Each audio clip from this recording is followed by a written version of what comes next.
Hello and welcome to a wet Oulton Park for the season opener of the 2018 British GT Championship. Hello everybody, I'm Martin Haven. Down there on the damp grid is David Addison with Andy J. We are ready for the first of two races here at the traditional Bank Holiday Monday season opener for the British GT Championship.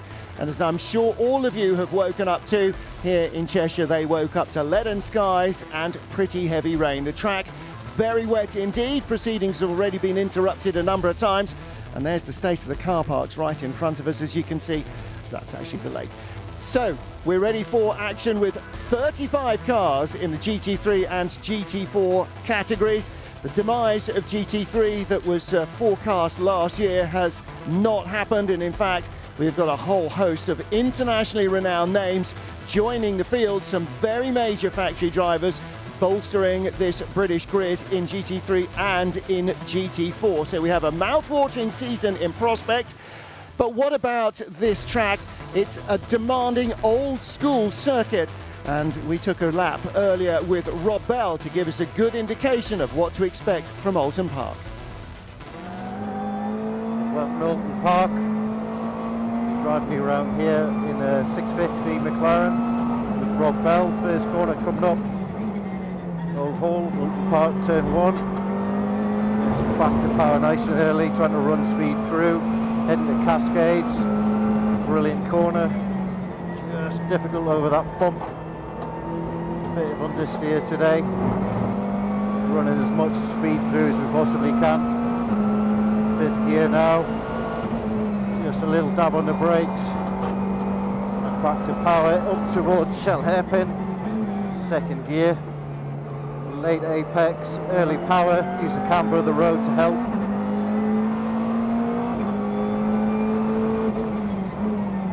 Next, first chicane, we're using quite a lot. Curb there. Both in and out towards Knickerbrook. Brake as late as we can. First gear to slow the car down. It's all about getting to that last apex curve on the right, so we get a good clear run up here towards Druids, maybe the most iconic corner of this track because it's such a quick corner with zero runoff space. At the last corner, all about late braking and clean exit back to full power.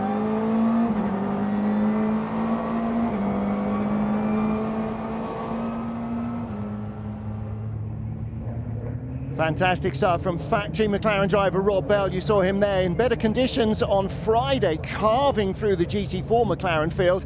If you were sitting in the passenger seat, the only words you'd be uttering were "ah" all the way around at the speed they're doing, and that's in the dry. In these cold, wet conditions, it's going to be very tough indeed. Well, let's get down to the grid and catch up with our man Andy J. Thank you, Martin. Yes, I'm down here and I'm thrilled to say, making a very rare appearance on the grid, it's commentary legend David Addison who'll be joining Martin in the commentary booth shortly. David, we're getting wet and it's quite cold. I've been warmer, but it's worth getting cold and wet for because what a grid. I mean, it stretches right the way back to Deer Leap, and all those people that at the end of last year were saying, oh, you know, is GT3 in trouble in the UK? Could it just become GT4 for next season? Eat your words, because this is a mega grid, not just in terms of the cars, but in terms of the drivers. You've got so many factory drivers now peppering this entry across both classes, and we're in for an absolutely storming first race. The weather, however, is going to play a part. We're hearing it'll be a safety car start, which is a good thing, because not only is it wet, but you've got the AMs starting in most cars. So I'm not being rude, but they need as much help as they can get on a cold day with a hard tyre. So starting behind the safety car is a good thing. But what that means is no one's going to really be able to make much of a break in that opening stint. So when you put the pros in for the second stint, that is going to be one mega battle. I mean, it should be unbelievable, shouldn't it? You've talked about the factory drivers. We know that there's a lot of Aston factory drivers here now. I think there's 5 on the grid. We've also got a couple of McLaren factory drivers, but let's not rule out our other pros who've been here in the championship for a while now. They're no slouch structures, are they? Take John Minshaw and Phil Keane, or Barwell Motorsport as an entity. They don't have a Lamborghini factory driver on the books, but they don't really see that as a problem because it's a well-drilled team. Minshaw and Keane won both races here last year, and Phil Keane is still one of the drivers to beat. He did the gun time in the second qualifying session for the race 2 pole position. So, yeah, other teams are saying, OK, just bring it on. You know, if we're well-drilled and stick to what we do and do it well, especially in John Minshaw's case with local knowledge, they should be up there. And predicting a winner is well nigh impossible because it is such a strong grid, stronger than British GT has ever enjoyed. It's terrific, isn't it? And you mentioned Lamborghini, of course, but actually as we cast our eyes down the grid, there is a very British feel to the marques, isn't there? We've got Bentley, McLaren, Aston Martin, Jaguar. Absolutely right, and it's good to have Jaguar back on the grid, a 2-car effort running in GT4, and it illustrates that the championship is still a great shop window for all of these manufacturers, GT racing as a whole, never mind just British GT, and it's where you want to be. And you look at the rather soggy spectator areas, and there are Bentleys and McLarens in there as well. So clearly that old adage of racing on Sunday and selling the day after is still true in sports car racing as well as anywhere else. And let's just, I know you've got to get off to the commentary box, David, but just a quick word on this brilliant story in pole. Well, Flick Haig is the first female driver in British GT for an outright pole position. If you go back through the history, and we started, in 93, there aren't that many female racers we've had in the championship, but an outright pole position in a GT3 car, and could even be a race winner, don't forget, because quite a lot of her stint will now be behind the safety car. It could be good 4 or 5 laps as a safety car start, and then she'll hand over to Johnny Adam.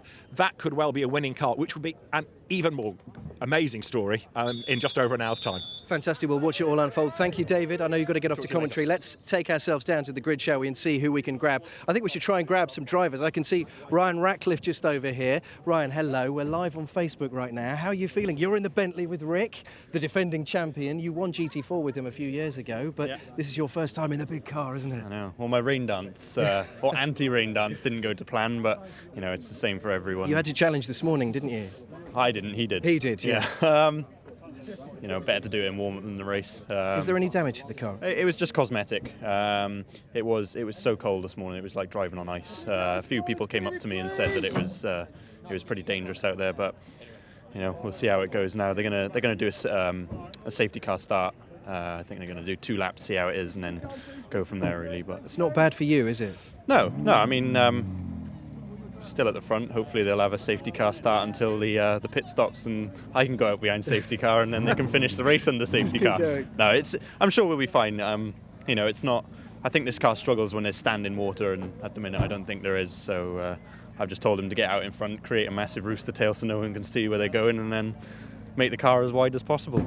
Love it, love it. Are you excited? Because you do look like you've got a real buzz on. I am. I'm really excited. You know, I've loved every minute of driving the car. It's a great thing to drive. You know, handed, it's not the best thing in the wet, but you know, it's just the presence of the car, and you know, we're starting at the front, and I've got every faith in him that he's going to do a good job and keep it up there. So yeah, I think we're going to get a good result. Good luck, mate. Enjoy it. Enjoy it. Have fun. Let's have a quick word with Johnny Adam, if I can grab him. Let me just try and interrupt. Hello, Johnny. We're live on Facebook. Can I have a quick word to you? Yeah, no problem. Now, obviously, you're not the first female driver to be on pole, but your teammate is. It's a terrific story, isn't it? It's mega, yeah. It's when Flick decided to do British GT, we put a lot of testing in behind the scenes, and it's paid off. You know, on Saturday our lap was stunning in the pole position lap. So. A bit different today, weather's a bit grim at the moment, and warm-up was good for Flick because we got out in horrendous conditions. It looks a bit nicer now, still wet out there, but hopefully she's got nice vision up front, being pole, so yeah, hopefully no mistakes and we should be okay. And you, of course, are carrying the weight of being the most successful driver in the championship ever. How are you feeling about that? Yeah, it's good. It's nice to come back to British GT. Another team as well, a new team with Optimum, who are new to Aston Martin, and so is Flick as well. So the relationship already has got off on the right footing. So yeah, so good so far. But again, today is all about points. You know, Oulton's notorious for mistakes, and we just don't want to have any today. If we can bag points today and go to Rockingham, then we've done our job. That's the message, is it? Keep it clean. Yeah, definitely. I think everyone's sensible enough at the moment to watch the first couple of laps anyway. So we'll see. Good luck, mate. Enjoy it. Fantastic. Right, there are lots of whistles blowing, so we probably have to clear the track very soon, but if we can get down to GT4, I'd love to show you who's sitting down there. A quick word on some of the other cars that we can see that we're walking past at the moment. A lovely return to the championship for Beach Dean. Of course, Andrew Howard in the car there, double champion. I know he's absolutely thrilled to be back in the championship. Do you know what? From all the waving we're getting, I don't think we can stay here. So The race should be incredible. Enjoy it, and I'll send you back to our wonderful commentary team of Martin and David. And David has made it breathlessly back for the longest way around the back of the paddock and into the commentary position. But David, 35 car grid, it might be wet weather conditions, but as you pointed out, we're going to start behind the safety car, and that might allow the drivers to actually get some heat into the tyres before they're released. Yeah, the race director, Peter Daly, who himself is still a Formula Ford 1600 racer, so he can look at this from a driver's point of view as well, and he's saying that, of course, every team will come up to him with a different story, because the team with a car that works really well in the wet will give him one story, and those with a car that doesn't work so well in the wet will give him a whole range of different reasons about the travails ahead of them, and he's going to try and cut through that and work out what is best and what is safest. I've got to say, having been outside now for about half an hour or so, we've had a little bit more rain, but largely conditions are improving. It's getting a bit brighter. It's not as wet as once it was. The point is still the same. If you get on a runoff area, you're in strife, but the general mood is that weather might be improving a little. All these things are relative, but let's hope. Although, as I say, if you get on that runoff area, it's still going to be very boggy. That, ladies and gentlemen, was David cursing the weather. So as we look at the field coming towards us, led by the McLaren safety car, on the pole position on the left-hand side, that's the Optima Motorsport Aston Martin V12 Vantage, Flick Haig leading the field around. Rick Parfitt Jr., the champion in the Bentley, and then Ian Logie, whose season started horrendously with a massive shunt last year here in the number 7 car, followed by Derek Johnson in the black Aston Martin. Then the Beach Dean car of Andrew Howard with another Aston, Mark Farmer behind him. So 4 of the top 6 cars are Aston Martins, the other 2 are Bentleys. Behind them, John Minshaw in the familiar red and green colours, the Barwell Lamborghini. That's the first of the Hurricanes. Alongside him is teammate Sam DeHaan in the second of the Barwell cars, number 69. Then we have Lee Moll's Mercedes that he shares with the man who's just down below our window, Yelmer Berman. That's a white car with red, black highlights on it, and that car will line up 9th on the grid. RJN, Bob Neville, with a GT3 car for the first time with the Nissan Skyline, the GTR, in 10th position. Our HHC Motorsport Ginetta is the GT4 pole sitter in 15th spot, and the grid just goes on and on and on, way on down, through downhill in Dearly, where I've started from in my racing experience here, and then back up the other side. I didn't know you could do that. And you keep going, and you look at all of these star names as well that have come from, in a number of cases now, lots of junior single-seater categories into GT racing. McLaren factory driver Joe Osborne is there, sharing with David Patterson, starting 29th on the grid. Now, I say starting, we've got a Mercedes in trouble. The race is on. Just let's get this point out of the way, because as soon as the safety car left the line with a safety car start, race has started. 66 is the Nick Jones started Mercedes that has not got going. Yeah, and that's a long uphill push as well. And he's sharing with former British Formula Ford champion Scott Malvern. So another single-seater refugee. And that's a big, heavy car to push uphill. And actually, it looks like it's not only not started, but it appears to be jammed, because they're trying to roll it and it's not rolling. So either the driver won't get his foot off the brakes, with all that manpower behind him, they could probably do with a few more. We might have an extended safety car. Now, it allows the drivers to see where the standing water is, because when they went out in morning warm-up this morning, not all of the drivers got a chance to drive. Also, when they were qualifying on Saturday and practicing on Friday, it was very definitely different conditions. So it gives them a couple of laps at least to see where the water is and so on. And Rick Parfitt, he didn't even do warm-up, went out in there, went off the Shell Oil's hairpin on the lap out from the pit. So his car was a little damaged, but he didn't get a single reconnoitering lap in. The problem is they're going so slowly that any heat that was in the tyres when they came out of the ovens is now vanishing, because the cold track, I mean, it's sort of 3 degrees or so, and there is a recovery vehicle going down pit road to go and recover that Mercedes. You can see it there. So he's going the long way. Oh no, he's just returning to station, is he? No, he's going to go into the paddock, because he can't go up the pit lane in case anybody else comes into the pit lane and you have a head on. What that also means is that Nick Jones is a lap behind. Even if they can get that car into the race, it has lost a lap now. So we are grid order, which means that Flick Haig is leading the way. Now, pit stop window, usual format for the 1 hour races, it's between 25 and 35 minutes. For the AM, you would anticipate them to do the minimum, So what you're looking at, and I was making this point on the grid, fewer racing laps. Flick Haig could, perhaps should, be able to bring that car in, still in the lead, and then you put Johnny Adam in it for the longer second stint. Now, the Nick Jones Mercedes has got going. It's a lap adrift. Yeah, well, good news for him. Safety car is still out, so he can catch up with it. Good news for recovery vehicle is that they're getting onto the walkie-talkie to him, getting him to turn around and come back on station. And that's good news for race control as well, because if he's way down there in Deer Leap instead of a pit out, that's yet another problem if they have an incident they need to deal with. Now let's talk about Flick Haig. She's raced in the British GT Championship, predominantly in GT4 for several years. She's raced in the Road to Le Mans series as well, raced at Le Mans in the support races last year. So it's not as if she's accidentally on pole position and we're just waiting for her to get gobbled up. She's got every ability to be there and actually to lead a green flag race. The question is, how does the Aston pay out against the Bentley in these wet weather conditions, and how does the Lamborghini factor in? Well, traditionally the Bentley has been pretty decent in the wet, but the Lamborghini would appear to be, certainly on last year's experience, the best of those three in the rain. It's interesting which team manager you talk to as well, because yes. Again, having just had a trip up the pit lane, Bentley team managers are saying, well, we're not good in the wet. Yeah. Aston Martin team managers are saying, we're all right.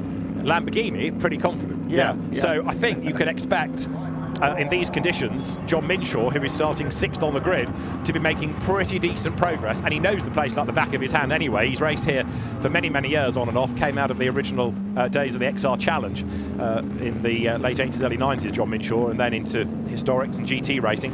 So you're looking at maybe 4 or 5 laps behind the safety car just until the race director is comfortable, really, to let them go. We're never going to get a dry circuit, I wouldn't have thought, today. It's always going to be treacherous. Yeah. But at least he's giving the drivers a decent crack at looking at the conditions. Well, and the other thing that 35 cars on wet weather tyres do is they start to move water offline as well, don't they? So the more you have cars circulating, the less wet the track gets. There are no drops of rain in the puddles outside our window, and I have a number of them to refer to, so that's good news. But the track is very wet. But again, you see all the water getting thrown up in the air by these tyres, and the more that happens, the less of it is going to be on the track when they go green. There's Phil Keane, who is John Minshaw's co-driver, sitting inside Barwell Motorsport Mission Control, looking at the timing data, which at the moment doesn't really tell you a great deal because you can't overtake. That is his car.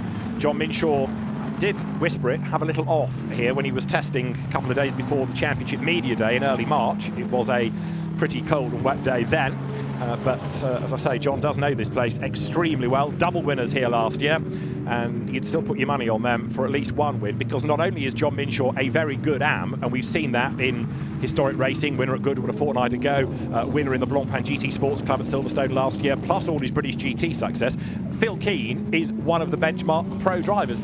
For some reason, discuss, he's not fashionable. He doesn't get the credit that perhaps he should, and the media latch onto other people, but not Phil Keane, in the same way, actually, that Sean Edwards never quite got the credit he deserved. Yeah. And Phil is another of those drivers. And yet, whatever you put him in, Martin, historic GT car or modern GT car, he's very, very quick. Yeah. And maybe it's just a case of him getting a bit of European exposure and something different, and suddenly people go, oh, so he's not just a big fish in a small pond, is it? And and that was happening with Sean Edwards before his tragically early death. There's a little bit of that. You sometimes you need to spread your wings, and then other people can see how good you are. We know how good he is, but that doesn't necessarily mean that the factories come knocking on his door. And actually, potentially, I suppose, part of the problem is that Lamborghini don't have the biggest factory involvement in racing. If he were in, say, an Aston Martin, or perhaps even, like one of these, the BMW M4 GT4, which is making its debut here this year. If you're in somewhere with a bigger factory program, then maybe you get picked up on the radar more effectively. I mean, the other driver to watch, and I know we're looking forward a bit here, is Patrick Kujala, the Finnish driver who is fresh out of Lamborghini Super Trofeo, which really made his name, and then with Lamborghini into GT programs. He's part of that Barwell strength. He's never raced at Oulton Park before. He should be first in the conditions. They're quite Scandinavian. They're cold, they're slippy, they're Arctic. But Kujala is going to be well worth watching. So there's a huge amount to look forward to. And perhaps in a way, race 2, look forward to it even more, because the pros are going to start that, and they're all going to want pride by leading the race. Yeah. We have done 3 laps, so I would predict maybe 1, maybe 2 more. And we're 8 3/4 minutes into the race. So of those 25 minutes that the pros will need to, the AMs will need to do, we're already a third of the way through. There goes our champion. You were just looking at the 2 BMW M4s.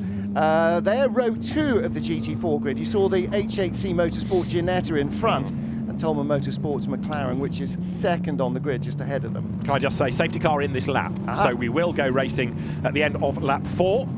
So now everybody re-cinches the seatbelts. So in that number 75 Optimum Motorsport Aston Martin, Flick Haig will get herself ready. And Rick Parfitt Jr., after that little off, didn't do much damage, just took the front of the floor off and a little bit of right-hand front corner bodywork crumpling. Didn't derange the suspension in any way, but just frustrating for him to get nothing done in morning warm-up. Flick Haig, you can see the car already sliding out of the chicane at Hizzies as they come round the right-hander at Nickelbrook and start to climb Clay Hill. Ryan Ratcliffe, who is the co-driver this year with Rick Parfitt, because Seb Morris, who was the joint champion last year, has gone off to race in the Blancpain Endurance events. There, the lights are out atop the safety car, so we'll be good to go racing this time. And now, pressure is going to be on Flick Haig, but she has the advantage of a clear view ahead. Everybody else is going to have the spray. Flip side of the coin, she's the pioneer on each lap to find out how much traction there is or isn't. However, right from the beginning, she dictates the pace. Only she knows when the leader's going to hit the throttle and go for it. So everybody else is going to have to second guess without passing her. So she comes down to the penultimate corner, or the last real corner, Lodge corner, and then you drop down into Deer Leap, and now she gives it the full noise. The Aston Martin V12 at full throttle as she comes across the line. She's going to have to be very touchy-feely down into the first corner, but luckily she's got enough advantage over Rick Parfitt in second place. Ian Loggy goes through in third, Derek Johnson in fourth, and already there's trouble. Mark Farmer off on the inside after contact with the Aston Martin, the Lamborghini of John Minshaw. The gap was there. John Minshaw went for it, and I think Mark Farmer was, in fairness, so concerned about getting round Old Hall safely. He wasn't necessarily expecting to be dive-bombed, but John Minshaw was on the move, and there was a gap. GT4 pole sitter, that is the number 55 Ginetta, and that is Callum Poynton starting that car. He's all over the back of the Aston Martin of Graham Davidson, the ostensibly much more powerful GT3 car. There was one at the escape road at Foster's, Martin, as well. It looks as though somebody had gone off at Cascades and was rejoining, so there's going to be a real shuffle in the mid-pack, I think, by the end of the lap. The other fascination in this, with a bit less power on a wet road, is how far up the order a GT4 car can get. And so you can see already, some of the GT3 brigade, they've got newcomer Sam DeHaan, racing rookie. He is already being monstered by the best of the GT4 class. Well, and you know, especially for the rookies like DeHaan, but for all of the AMs here, the only job is to get the car into the pits with the bits it started with, and off goes Derek Johnston. So that's both TF Sport Astons in strife. DeHaan's 69, DeHaan's turning into European Rallycross, and through squeezes the number 2 Barwell car of former class champion Leo Machitsky, who returns, and behind him is the Nissan GTR, so RJN's first GT3 entry. I told you there was going to be a shuffle. There you've got the Nissan then, which is going to be started for the purposes of this race by the experienced Devon Modell. John Minshaw is still on a mission, carving his way through. So John in a car that works well in the wet and a circuit he knows very well indeed. Now past Ian Loggy, that should put him third across the line. It is. There's the Bentley in front. So there's the champion. He's looking for second place into Old Hall, and through he goes up to second place.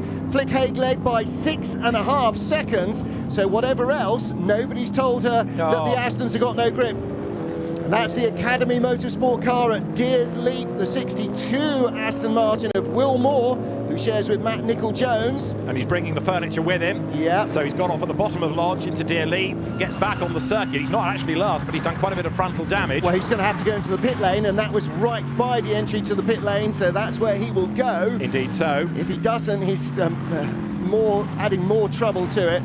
Here's the replay. So did he get a tap? Was it all self-induced? Let's see. He's on the outside line. There's going to be a nudge, isn't there, off the BMW, surely, as he tries to get round the corner, and boop, there it is. It's only, it started off as a gentle nudge, but it's enough to really spear him at pretty high speed and with some force into the wall. And the barriers are being shunted back quite substantially, and that is a long-term problem, because if I can see it here, then race control can definitely see it, and barrier damage is something you really can't have. Moving up the order, Andrew Howard's got the bit between his teeth. That's now put him up to 4th place. And that's 53 is Kelvin Fletcher, the actor, I'm afraid, from a touring car racer. That is off at Island Bend on the way out towards Shell. Now you've got 2 elements to this. One is the damage, but one is, can he get it off the grass? No, he can't, because you can see the rear wheel spinning fruitlessly.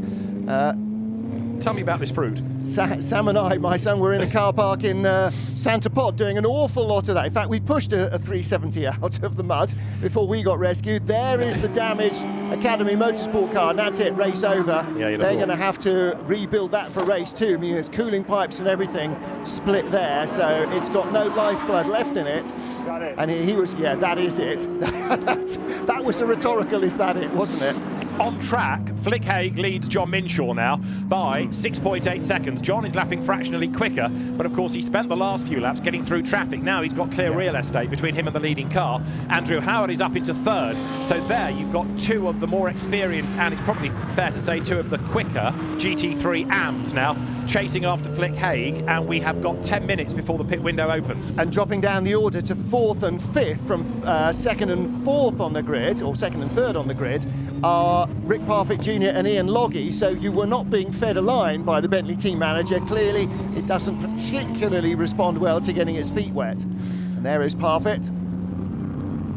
So Ian Logie right behind him. He is right behind him as well. Very different livery on the 2 cars this year. They were sort of slightly different last year, much easier to spot. Lee Molin's 6th in the Mercedes. Oh, and there's the GT4 Mercedes and the Toyota GT86. So the 66 cars, Team Parker's Nick Jones, and he's just gone by, was that 86 or 68?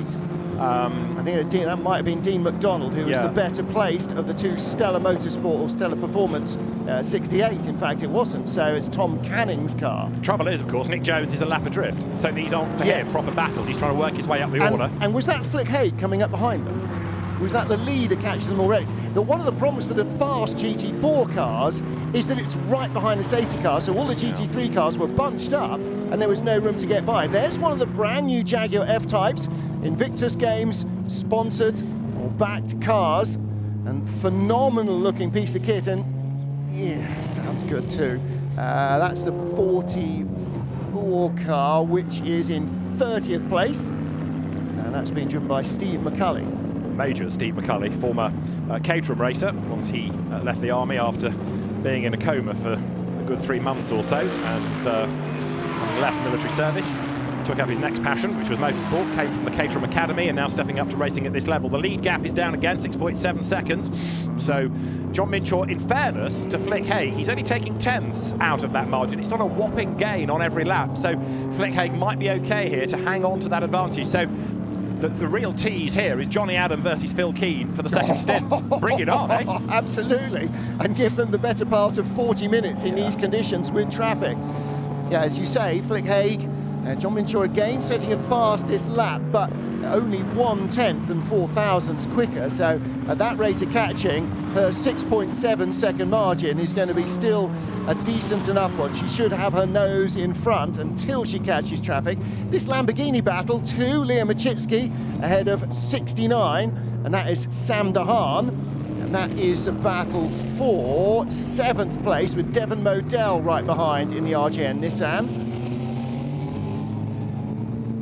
And then rounding out our lead battle in GT4, now up to 12th place. So which of the GT3 cars they got by? Oh, Derek Johnson, in fact they got by a couple, didn't they? Derek Johnson and Mark Farmer. Mark Farmer down in 27th place, so his farming excursion was very, very wet. There in the flat at, which is apparently the headwear of choice today, is Bob Neville, the RJN of RJN Motorsport. It's a wet setting, you see, a flat hat, especially in the north. There is the car that especially he runs. with your flaps. Quite. More about which. Devon Modell, Struan Moore, who has raced, of course, for Bob Neville in Blockpat. The two drivers now 116 heading down towards the braking zone is Lee Mole, returning to British GT. Sam DeHaan having a look at the inside there to get past the sister car in the hands of Leo Machitsky. We're in GT3 here. Devon Modell, who really shone in Blockpan GT Asia at the back end of last season, he's on the back of this as well. But of course, they need to get through the opening stint for their co-drivers, and they need to get through the opening race. There's another one later in the day. So actually, this is not the race to get all heroics. Save that for later. Yeah, absolutely right. Yeah, be in the battle, enjoy the battle, but bring the car back with all the bits on. Talking about Lee Mole in that Mercedes, of course, waiting in the pit lane is Jelmer Berman. Now, I'm not sure how much experience of Oulton Park Jelmer Berman's got, but I'm sensing it's in hours rather than days. Well, Formula Renault, British Formula 3, he's had more. Yes, he did, didn't he? He's had a fair amount, not for a while, but he has had a bit. It's one of the few British circuits his dad raced at, in fact, in the days of the Marcos Mantis Challenge. Herman Berman got a podium here against precious few others back in 2000. I'm sure Coroyza was sharing it with him at that stage, was it? He was at the same event, yes. See, the Anorak was worth bringing. Exactly. Right, there is, in GT4, the Ginetta heading down towards Lodge Corner. The road starting to look a little drier out of all of this. Number 50 is the Mike Newbold car in 29th. Well, the good news for Callum Poynton in this HHC Motorsport Ginetta is not only has he got no one in the rearview mirror, he's got nobody in front of him as well. He's 2.6 seconds behind the GT3 car in front, which is Sean Balfe, and he's got 2.9 seconds behind him to the next car, so he's got plenty of room to go and explore, even if he doesn't particularly want to go and explore too far off the track. And it does look a little as though this queue, being led by Lee Mole, narrowly ahead of car number 2, Leo Machitsky, is closing on the Bentleys in front. Am I imagining it? Well, Ian Loggy just went round in a 54.9. No, these guys are doing 55 and change. So in fact, they're holding each other up a little bit more than they should be. Sam DeHaan is in his first season of car racing. He has done a lot of testing in the winter in order to get his licence to this standard as Flick Haig flashes the lights of the traffic. But Sam DeHaan is doing a good job here, staying with more experienced drivers. Now Flick Haig is in the traffic, putting a lap there on the first of the Jaguars of Ben Norfolk, and accelerating through the right of Shell Oil's corner now. John Minshaw is still bringing down that gap, but it's from 6 to 5.5 seconds. So Flick Haig doing a good job in these conditions. And of course, he hasn't yet started catching the traffic. So every time she loses on this lap and subsequent laps, he's going to lose a little further back. So yeah, his last lap of 49.9, we didn't get into the, we got 59s in the morning warm-up, didn't we? So it's actually 10 seconds quicker than this morning, and the lack of rain we've had since then probably shows that is about spot on. So our GT4 leader now, actually he is being closed down quite quickly, but the McLaren right behind him, that's the number 4 car of Michael O'Brien. That is the battle now for the lead, and coming up behind him is Derek Johnson. Derek Johnson in GT3 Aston, recovering from his earlier moment. That's right, Michael O'Brien, son of Mike O'Brien, former single-seater and touring car racer, and a McLaren junior driver, going one side and then the other to try and find a way past Michael O'Brien now. But these are big cars, but Oulton's not the widest of circuits, is it? And that apple fell so far from the tree that he carried the same name as as Mike O'Brien. Yes. No, it's not the widest, and you know, and that's what Ian Loggy discovered last year, isn't it, with Martin Short, is that 2-1 really doesn't go at very many places on this track. We saw Rob Bell's on-board lap, how he was able to carve through the GT4 McLarens in dry conditions, taking 2 of them, 1 into and 1 out of Druids. But in wet conditions, the track's much narrower. Why is it much narrower? Because a lot of it is much wetter than the bit that you actually race on. So the dry line is the critical thing. The GT4 leader now catching the delayed Nissan, and around the outside he goes. And that is Calvin Fletcher, who, as you say, is a lap down in 33rd place, last running car. And having had that scare and gone off, he's just going, stay on, stay on, stay on. Now this is the Bentley battle, where at the moment you've got Parfitt keeping at bay, but only just Ian Loggy. The lead gap, by the way, is down to 3 seconds, and there's probably one more lap at the end of this before they can dive for the pit lane. So this is the fight for 4th overall, and of course 4th in GT3, and a bit further up the road, the lead gap continues to fall. It might be critical here as to who's in front at the end of this lap, Parfitt or Loggy, because on that might be decided who gets first call at going into the pit lane. And Loggy is flashing the headlights, and we know how relatively short a fuse Ian Loggy has in racing terms. He'll be going, get him out of my way, get him out of my way. He's a bank holiday driver in front of me. And being a Scot, it's not a bank holiday for Ian Loggy. They both run out of the same team, so ideally they don't want both cars in at the same time and stacking. Now here are your race leaders.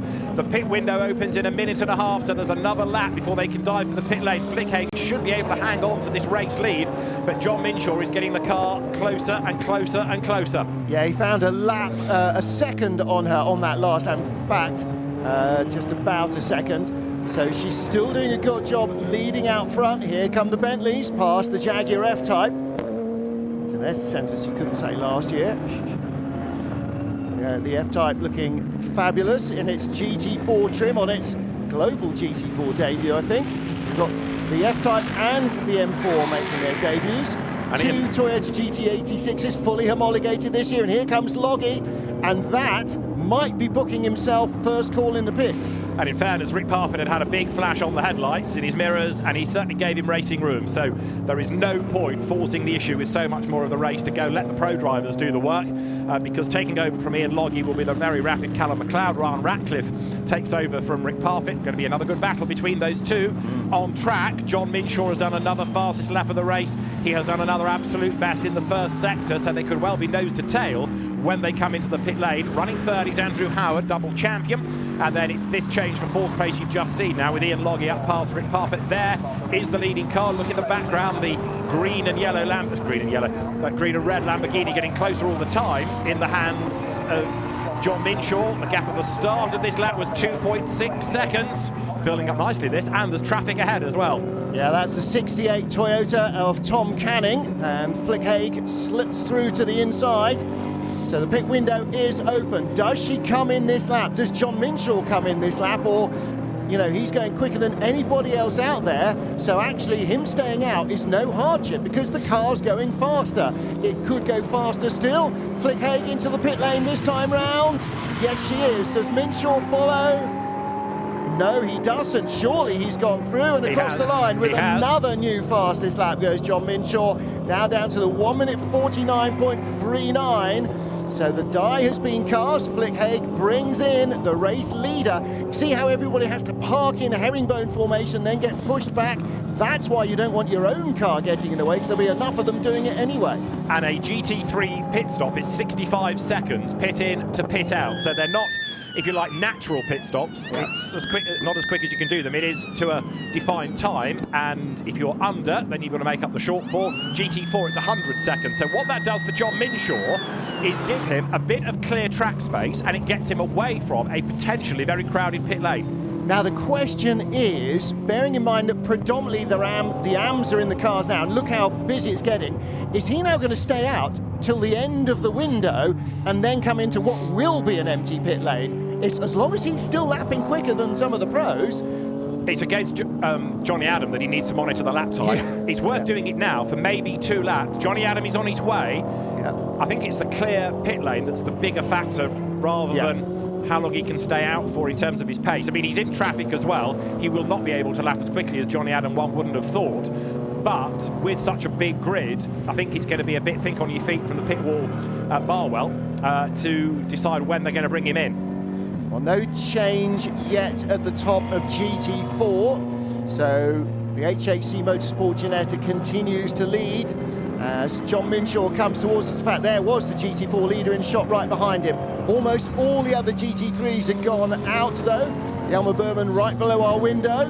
There you go, there's the Mercedes growling away, and wow, Ryan Ratcliffe leaping in front of the number 2 Lamborghini as they leapt out of the pit road, just being released in his way. And also Ryan Ratcliffe got out ahead of the number 7 Bentley, back ahead of Callum McLeod. So all that work Ian Logie did on the track has just flicked over in the pit lane once again. So there is Johnny Adam flashing the lights as he comes down towards his lots, then towards Knickerbrook. Yeah, this is the car that led up to the pit stop and should get the lead back, depending on how quickly he laps relative to John Minshaw now. Minshaw's in the pits, so it was one extra lap just to try and allow the GT3 cars to predominantly clear the pit lane.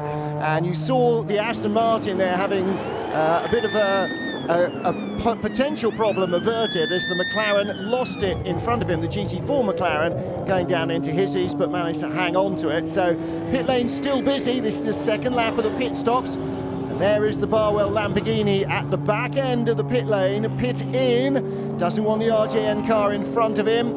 And looking back for Johnny Adam, are those the white headlights of Johnny Adam? I think they are. So the Aston Martin is back in front, and now the battle is on. Johnny Adam with one lap of grip feel under him, and coming out is Phil Keane in the Lamborghini. That looked to be about 4 or 5 seconds back. We'll have to wait for the actual gap as they get to the end of the lap.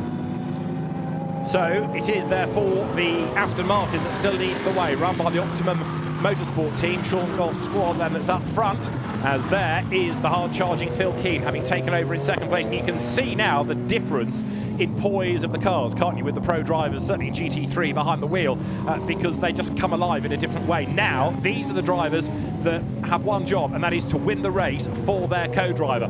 Johnny Adam does it for Aston Martin. Phil Keane is doing it for Barwell and for John Minshaw as he comes now down towards his lots, and there's lots and lots of traffic around, including their number 11 Aston Martin trying to work its way back up the order after the earlier spin. Nicky Thiem, son of DTM champion Kurt Thiem, another of the Aston Martin factory drivers, is behind the wheel of it. Nicky's saying it's a good old school circuit this, but he's got work to do here, Martin. Yeah, he's down in 27th after Mark Farmer's off. Teammate Marco Sorensen down in 20th after his teammate Derek Johnston's off. So the two TF Sport drivers with a lot of mileage still to work up.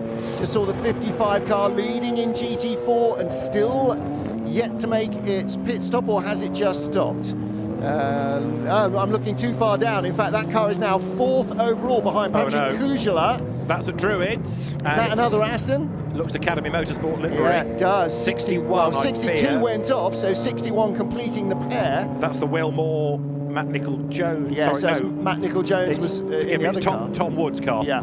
Tom Wood and Jan Jonk's car, that. Oh, so that's Jan Jonk, who went off on Friday in practice in the pre-season test, and the car had to be rebuilt overnight before qualifying, so Jan unfortunately has blotted his copybook again. But it shows how strong they are, because he just reverses. Okay, he's going to pit, but the car is still circulating. Back to the team so they can have a quick look at it. Meantime, Johnny Adam has done the fastest lap of the race now, 1:47.4. Right, I'm just looking at the screen now. Actually, 61 was not Jan Jonk. That car had not stopped. That was Tom Wood, possibly on his in-lap.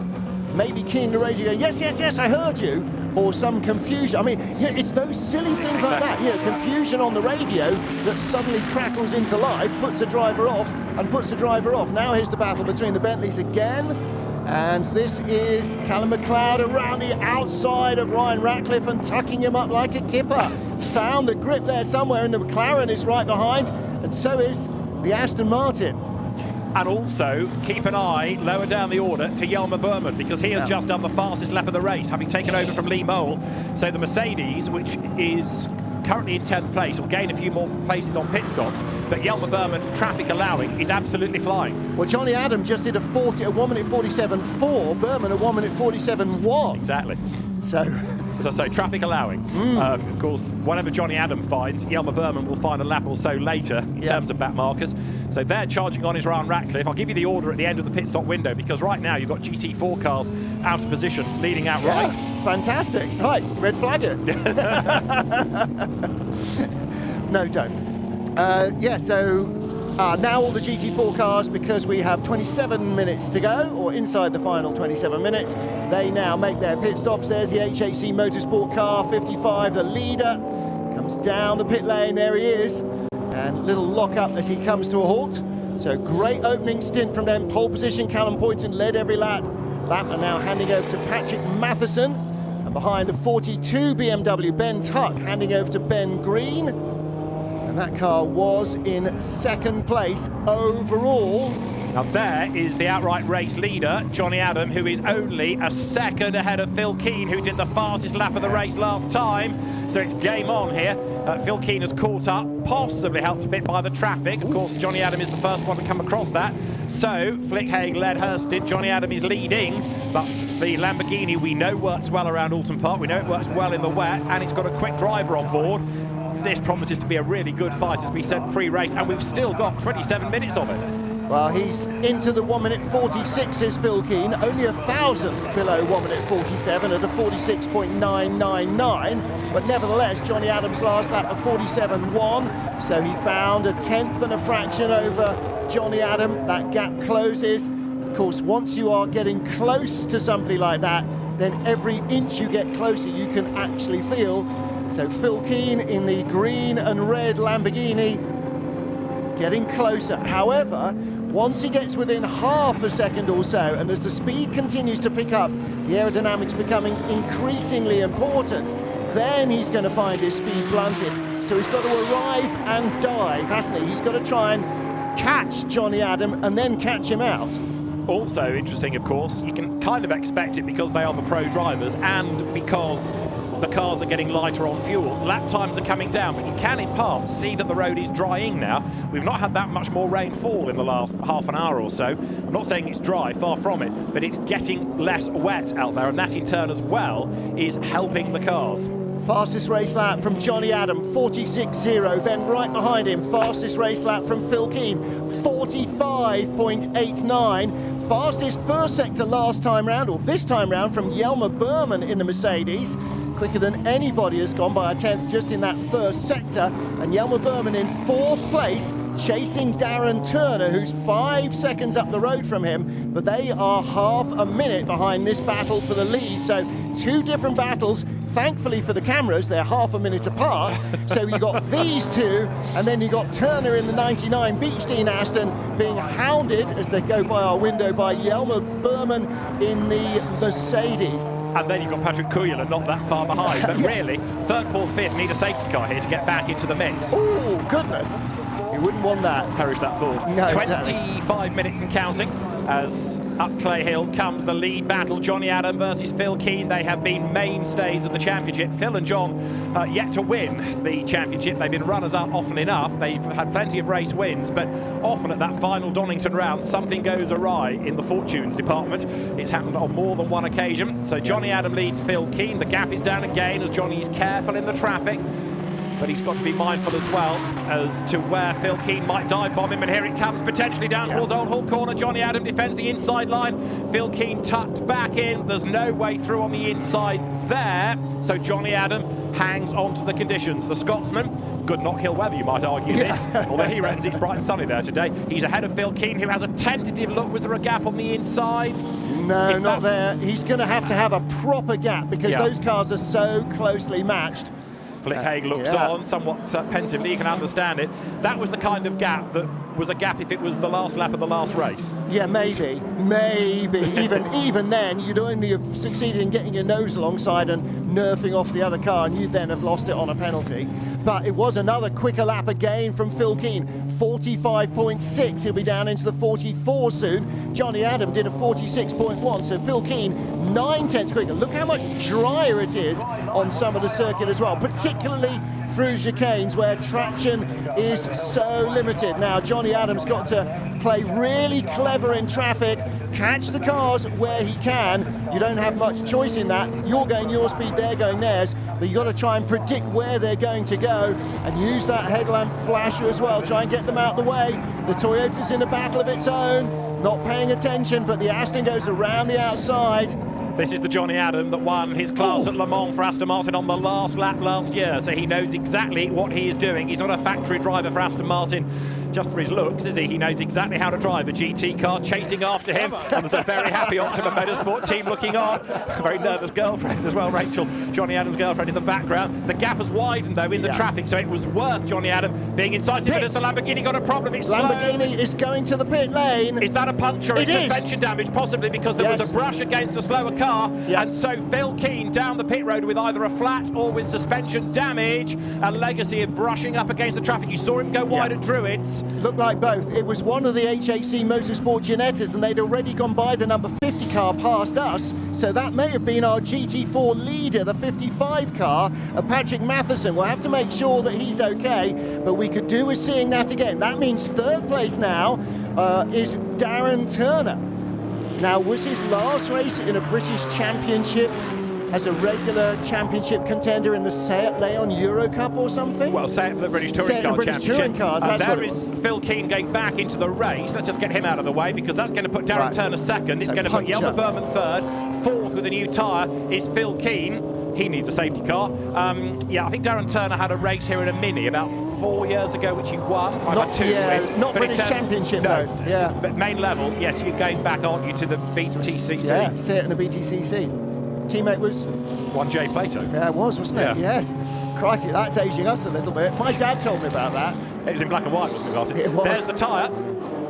Yep, and it's the wheel, look at that. That's definitely contact, isn't it? There's the evidence. Right, well, nobody else is in the pit lane, so whichever the Ginetta was, and could we see that again, please? It was up at Druids. You saw the Ginetta bounce off the Lamborghini and almost went off. Here you go. So here we go. So Johnny Adam is through, and Phil Keane knows he's got to stay with him. He's up the curb, and that unsettles him a little bit and pushes him towards the Ginetta, maybe. In fairness, the Ginetta was coming over onto him, and there was barely a car. But you don't win races by not making those moves. You've got to make the move. You've got to take the chance. The door was closing, but in the end, got away. Oh, and he's just gone off at Knickerbrook as we were watching that as well. So, maybe the tyre pressure not quite where it needs to be, and certainly the tyre temperature won't be anywhere like the way that it needs to be on that new rear tyre.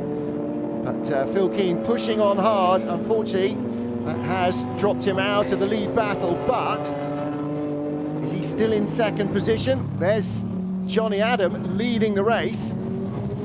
And now by over half a minute from Darren Turner. So it's going to be an Aston Martin factory driver 1-2 at this rate, potentially. Johnny Adam versus Darren Turner. Jelmer Berman in third in the Mercedes started by Lee Mole. Phil Keane, is he in fourth place? Yes, he is. He's the fourth car past us, alongside Patrick Kujala. He was down the inside of Kujala, defending from the McLaren. So that's the battle for fourth place, Keane and Kujala. And there is Johnny Adam. So he has now got a 35-second advantage, and what that means is he doesn't have to gamble in the traffic.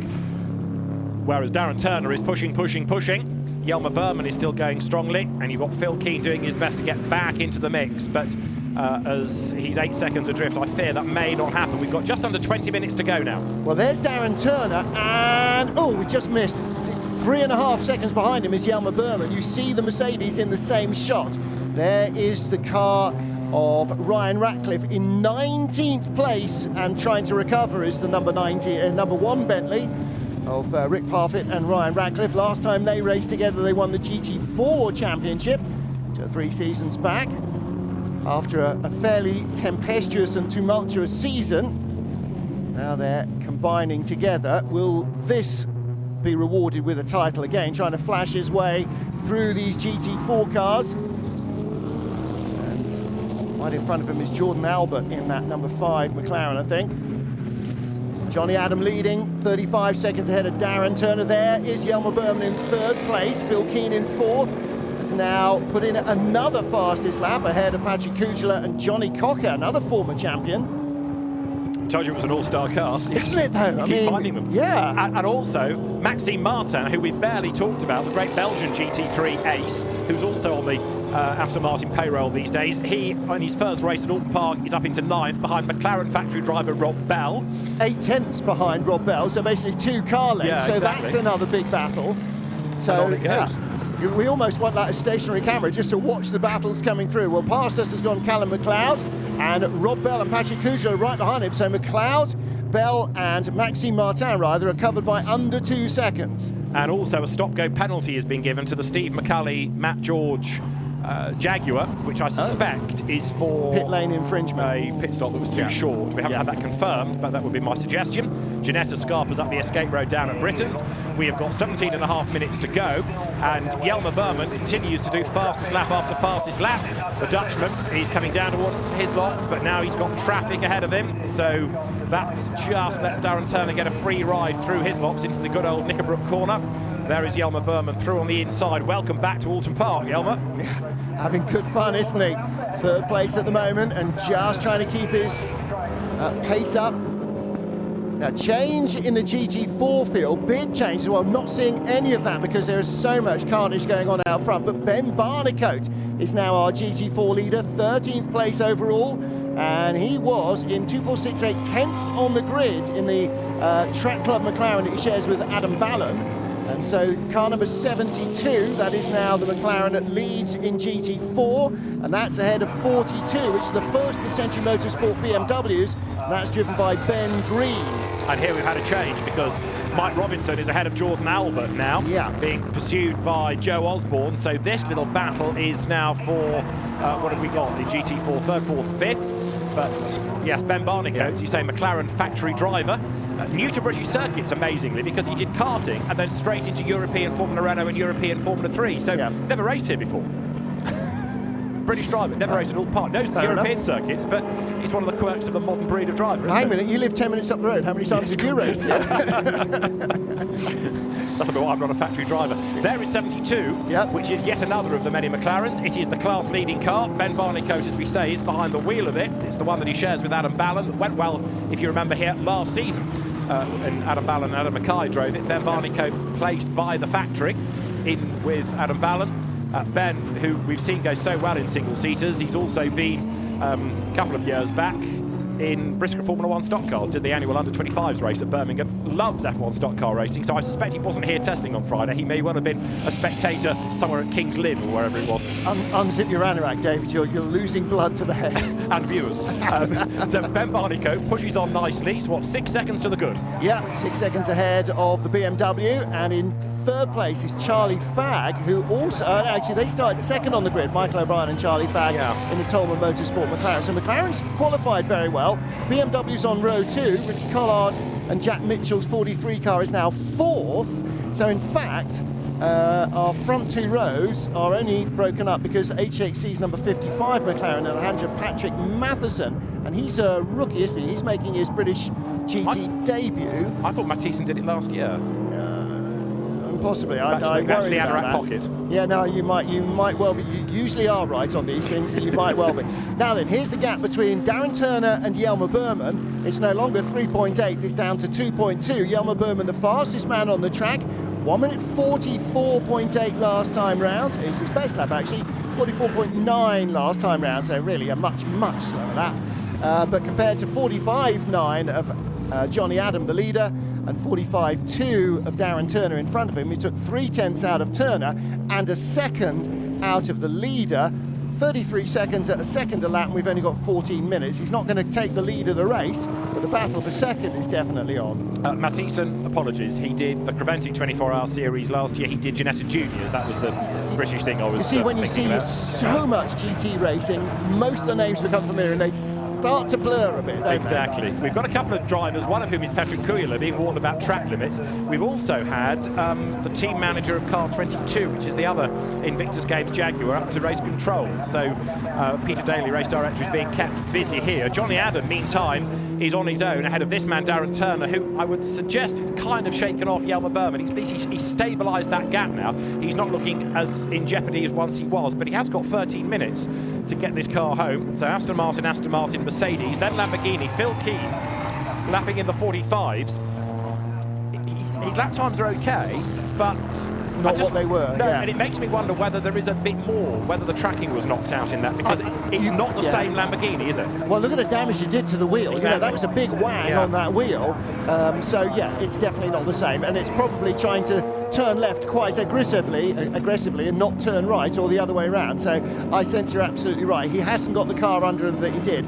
Darren Turner and Hjalmar Berman both going quicker again that time round. 44.6 for Turner, 44.5 for Hjalmar Berman. The gap now down to 2.1 as we look at Ben Barnicoat. 7.2 seconds clear now of Ben Green, first and second. So Ben Green, some way back. We're not going to see him in this shot. Oh, we are. There he is. That is Ben Green in the number 42 BMW M4 GT4. He's about to put a lap on Jesse Antela in that 370Z. He's trying to, he is going to. So 3 he goes. And those BMWs, white with the M Sport stripes down the side, look absolutely gorgeous. Proper factory colour scheme. Looks like they're handling nicely in these wet conditions as well. So that is the 1-2, and Charlie Fagg in third place is right behind in the McLaren. It was 0.8 of a second at the line. That's sort of about a second and a little. Charlie Fagg didn't really catch the Nissan in quite the most advantageous position. So Ben Barnicoat a little clear of this battle. Ben Green and Charlie Fagg for second and third. And that is a good close rivalry, and closing in behind them. Ooh! Just saw the Nissan. That's Maxime. That's not where. Who's driving the Nissan? Stuart Moore doing a second. Yeah, doing a second stint. Now, Hjalmar Berman, I was about to say, has done another fastest lap of the race, but Phil Keane, I think we've spurred him into action here, Martin, has now done the best lap of the race behind him. So he's driving around the problem perhaps now, but he's still got to make up 8 seconds, whereas Berman is only 1.4 back from Darren Turner. So that gap is, again, starting to look a little bit more ominous as far as Darren Turner is concerned. Johnny Adam, with 11 minutes to go, however, still leads the way, comes down towards his lot, then into Knickerbrook. And on that 25, 11 minutes remain, he's half a minute up the road. Yeah, Hjalmar Berman taking 0.7 of a second out of Darren Turner last time round. So that gap, if he does that again on this lap, or even anything approaching it, then he will be within shooting distance with 10 and a half minutes to go. Phil Keane fast of all, 44.03. He'll be down into the 43s in a lap or so.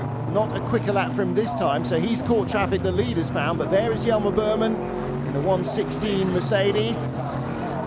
And he's tantalisingly inching closer, and I'm sure when he comes past the pits, the pit board is going, 10 to go. Ooh. Who's that in stride? 47, which means that it is Maxime Martin. Yeah. Gosh, Maxime Martin having a moment. Yeah. That doesn't happen very often.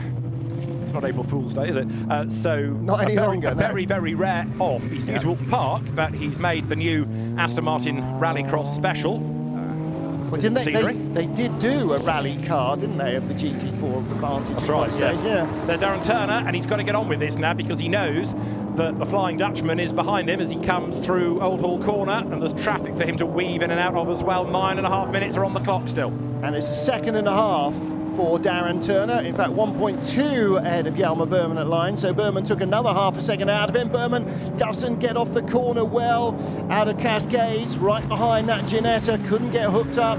But he's now charging again around Island Bend and up to the Shell Oils hairpin, dropping down into this banked right-hander, avoiding going too deep in because that's where the standing water was, but Berman through on the inside of the GT4 Mercedes. And through he goes, carving his way through traffic. And that's all part of the art, isn't it? And the more you do this, and Darren Turner and Nicky Thiem and Marcus Sorensen and all these guys the same, the more you are able to judge the gaps as they present themselves, or don't. But there, no way through because his lops is narrow, so Darren Turner gets caught up in the traffic, and is Hjalmar Berman going to be closer? Yes, he is! The Mercedes then draws another couple of lengths nearer and still trying to find a way past the Nissan. Martin Plowman at the wheel. Martin's a very experienced, very quick driver. He'll get out of the way as soon as he can, but from Darren Turner's point of view, it was just the wrong time to find a car. There, the Ginetta up the curb, trying to get out of the way, but Berman gets past one of the back markers.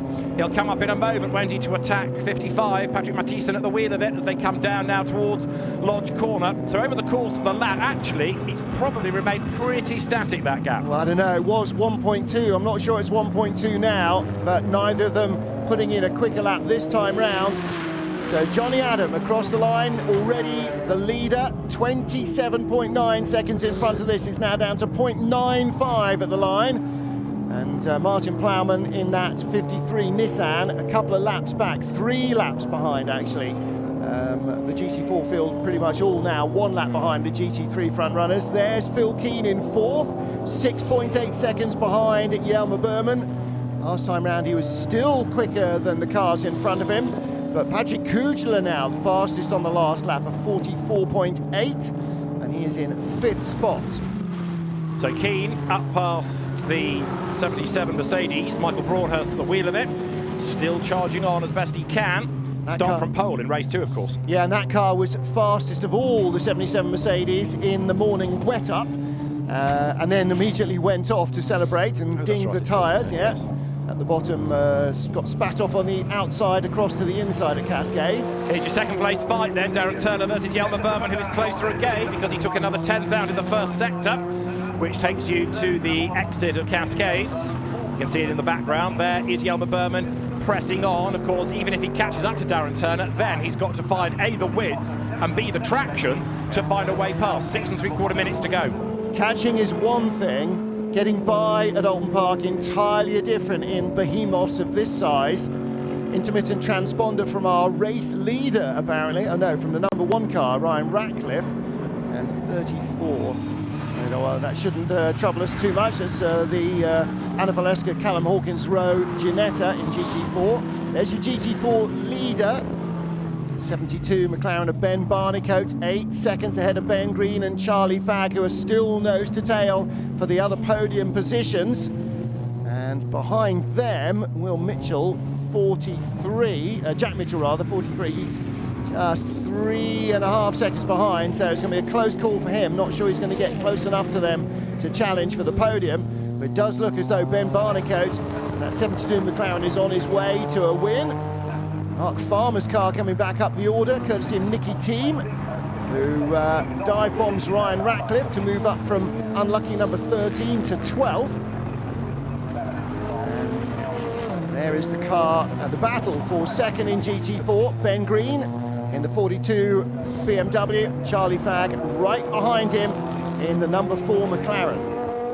It's good, isn't it, that you've got almost a touring car shape, the BMW, against the proper supercar shape of McLaren. GT4 has been a slow burn for many, many seasons, but now, finally, instead of it being tuners that are committing to it, it is the manufacturers, and the evidence of how successful it is and can be is there, because every championship with GT4 now is booming, finally. Well, you can sell cars, and that's what the manufacturers want. They want customers racing with the M Sport logo on. Exactly. They want customers racing McLarens. You know, it's not a massive profit line, but it helps fly the flag. But also they're great for the AMs because they're perhaps a lot more user-friendly rather than being thrown into the bear pit of GT3, where you've got Darren Turner and Jelmer Berman, who are virtually as one, coming into Lodge Corner this time. 4.5 minutes on the clock. What are they going to get? 3 laps maybe? Out of Deer Leap they will come.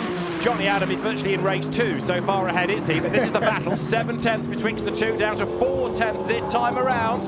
And Jelmer Berman, now Martin is within striking distance. This is fantastic stuff, isn't it, for Jelmer Berman? He's worked relentlessly to bring the gap down, and there's traffic in front. He would be rubbing his hands with glee if he wasn't gripping the steering wheel, concentrating hard. And Darren Turner gets very slowly off the corner. Jelmer Berman's all over him, but there's just no room to get through. Right in front is 501 Mike Robinson in that McLaren, another GT4 car. So that's going to be slow into and through Shell Oils as well.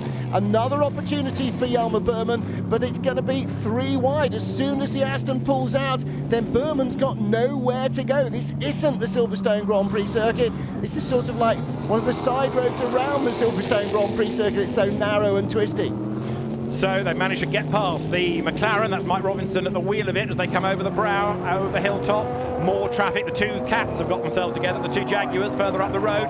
But Darren Turner here is doing everything absolutely right. He's stacking Berman up when he needs to in the slow bits. He's sitting in the middle of the road, so he can understand why. Darren Turner remains, of course, a factory driver. He knows every trick in the book. And Jelmer Berman looking for a way by, can't yet do it. 3 more minutes to run as they come over the brow at the top of Clay Hill into Druids. I hesitate just to see which way the Jaguar is going to go, and Darren Turner does likewise. Gets the tighter line out of the corner, commits to the inside. Berman has to go with him because there's no option. And look, Darren Turner will stay on that inside line potentially to make sure that the Mercedes can't get up the inside. But there is a real chance across the start-finish line. They're going to catch the F-type. No. I was wondering if they caught the F-type in Deer Leap. Darren Turner might not have the juice to get across the line. This time he's got just about a nose in front. It's about a cover as they come across the line, and Turner dives to the inside of the Jaguar. Jelmer Berman denied a shot there. He'll go through on the inside as they crest the rise. The 50 Ginetta is off the road. That needn't trouble us now. They're a long way down the order. Will Burns was the man behind the wheel, I fear. But that car going no further. That's enough of that. Let's get back to the battle for second place with 2 minutes on the clock. Darren Turner and Jelmer Berman. And Darren Turner, as you said, it's like playing spin. Just get the bat in the way of the ball, and that's all he needs to do. Jelmer Berman has got just about enough pace to be really troublesome. There's just not enough track. And the other issue, of course, is if it were bone dry, he might have a better chance, but as soon as he goes offline, there's less grip for traction and less for braking. And also, while Jelmer Berman is looking for a way past Darren Turner, and while Darren Turner is defending, Phil Keane is getting closer. I'm not suggesting he's going to get there in time, because Johnny Adam is about to start the last lap of the race, but he'll be a lot nearer come the end in terms of second, third and fourth. So, for the last time, history is set to be made here, because Flick Haig will be the first outright winner in British GT's history, a championship that began as the BRDC's National Sports GT Challenge back in 1993. It was an 8-car all-Porsche grid. How things have changed. Johnny Adam accelerates down through Dentons into Cascades. He's no stranger to the top step of the podium, but what a GT3 debut, and what a story. Flick Haig is set to be a race winner. Yeah, she's bouncing up and down with excitement in the garage, and Johnny Adam, well, actually the battle for second sort of reflects the battle he had with the Corvette at Le Mans last year, jumping chicanes as they battled on the last lap for the GTE Pro Honours. This time, all the hard work was done between the two of them earlier in the race. Flick Haig bringing in the car with the lead to hand it over in front of the Barwell Lamborghini, and Johnny Adam pulling away, and now the battle for second. And this can't go wrong for either man. Darren Turner should hold on here ahead of Jelmer Berman, because anytime he goes one side of a car, there's no room for Berman to go the other. It's just never 3 wide here, through the Shell Oil's hairpin. And Darren Turner, unless he throws the car into the barriers, is going to stay in front of Jelmer Berman. Half a lap to go. Johnny Adams barely got a third of a lap left in front of him. That's the battle, and there is Phil Keane. He's mired in the traffic. 4th place perhaps for the Barwell Lamborghini, but after that puncture and tyre damage, that's a big recovery from them. Meantime, the Optima Motorsport team has crossed the pit lane, because Flick Haig is on the pit wall ready to cheer home Johnny Adam. What a start to her GT3 season. And lapping the champion's car. So it is a victory for Aston Martin, for Flick Haig and Johnny Adam. The first outright British GT victory for a female driver. She started from pole position, led her stint all the way through, and they claim victory. And the GT4 win goes to the McLaren. Ben Barnicoat brings it across the line. The car started in 10th in class by Adam Ballon, and that is a big result for the Track Club team. Here's the battle for second, and it will be by inches. Darren Turner from Jelmer Berman and Phil Keane can smell their exhaust fumes as he comes across the line, off the podium for the first time here in a couple of seasons for that Barwell Lamborghini. Yeah, those inches being 0.2 of a second. So Johnny Adam, Darren Turner, Jelmer Berman, Phil Keane. Patrick Kujala takes 5th. in the car that he shares with Leo Machitsky. 6th will go the way of Johnny Cocker and Sam DeHaan. Not a bad debut for Sam DeHaan either.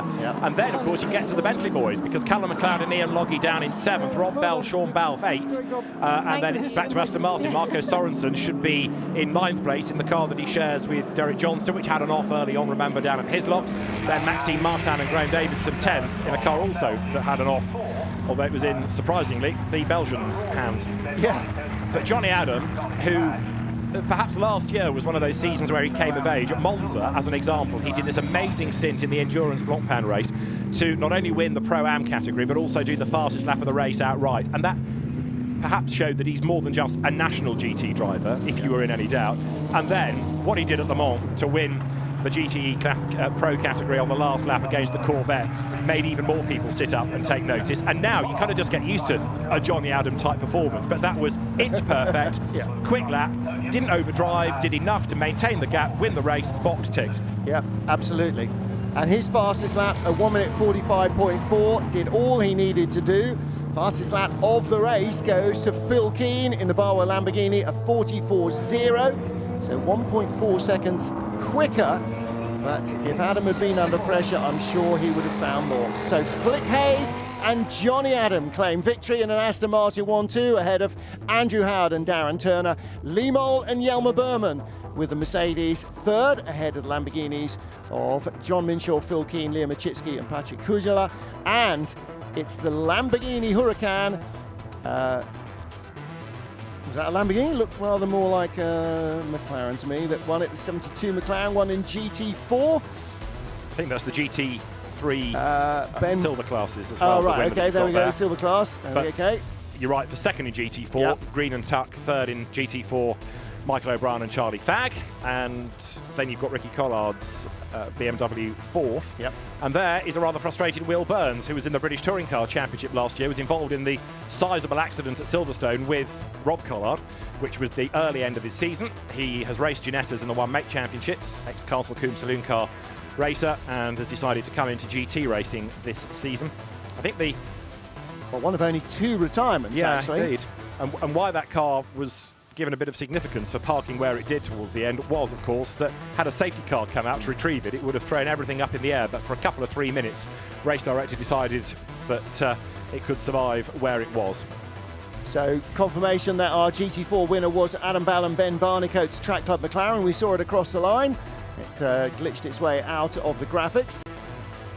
But a historic day, not only starting from pole position here at Oulton Park, Flick Haig, but also claiming her first outright British GT Championship win. So let's have a look back at the highlights of the opening round of the 2018 British GT Championship. It began with this safety car start.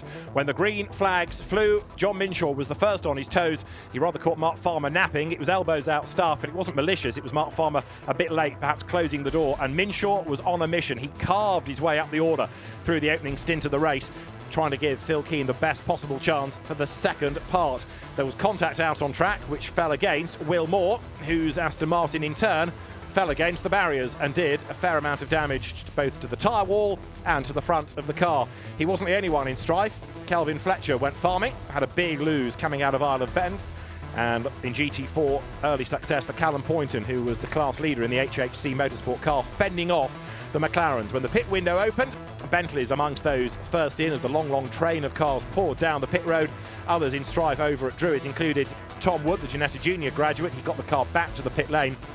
And once the pit stops are done, it was Johnny Adam in for Flick Haig, just ahead of Phil Keane in for John Minshaw, until there was this brush with the Ginetta, and that did the wheel and the tyre on the Demon Tweaks Lamborghini, and it meant that Phil Keane had to make an unscheduled pit stop. He fell to fourth as Ben Barnicoat, the McLaren factory driver, took over the lead of GT4, and Maxime Martin decided he'd have a look at the rest of Oulton Park, and he found all the grass and all the mud on the outside of Island Bend.